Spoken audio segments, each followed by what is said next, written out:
बातें रखी गई, क्या सहमति जताई गई? देखिए, रिपोर्ट तो कल ही जारी हो गई थी। माननीय मुख्यमंत्री ने चूंकि सर्वसम्मत राय से ये काम हुआ था, इसलिए सारे ने पार्टी के लीडरों को उन्हें बुला करके अभी कहा कि आगामी दिनों में और कुछ काम करना है, इसका जो आर्थिक विश्लेषण करना है, शैक्षणिक स्तर क्या है डिफरेंट जातियों का, उन्होंने पदाधिकारियों को निर्देश दिया है। और इसके लिए क्या लोक कल्याणकारी पॉलिसी वो बनाएंगे, इसके लिए आगामी सदन में बात करने का उसने वादा किया है। लेकिन एमआईएम ने मशवरे के तौर पर यह कह दिया है कि चूंकि पिछड़ों की आबादी बढ़ी है, 63% हो गई है, चूंकि एससी की आबादी बढ़ी है, लगभग 20% की हो गई है, तो रिजर्वेशन का आकार भी बढ़ना चाहिए और इस कमजोर तबके का हिस्सा तय होना चाहिए। जिसकी जितनी आबादी उसकी उतनी हिस्सेदारी होनी चाहिए।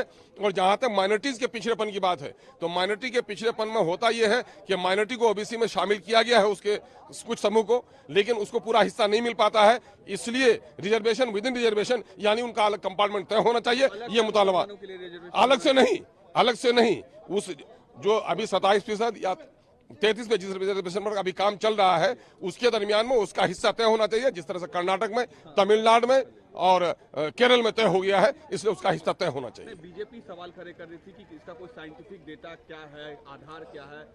अब सुनिए, बीजेपी ने सर्वसम्मत किया है, आज भी तो उनके नेता ठीक ठाक ही बोल रहे हैं अंदर में। अब बाहर में राजनीति करने की क्या बात होगी? मैं कह रहा हूं, देश के हित में है। लोगों ने गर्दनें इसलिए कटाई थी कि इस देश के अगड़े पिछड़े दलित सब लोगों को देश की संपत्ति में और अवसर सबको समान मिले।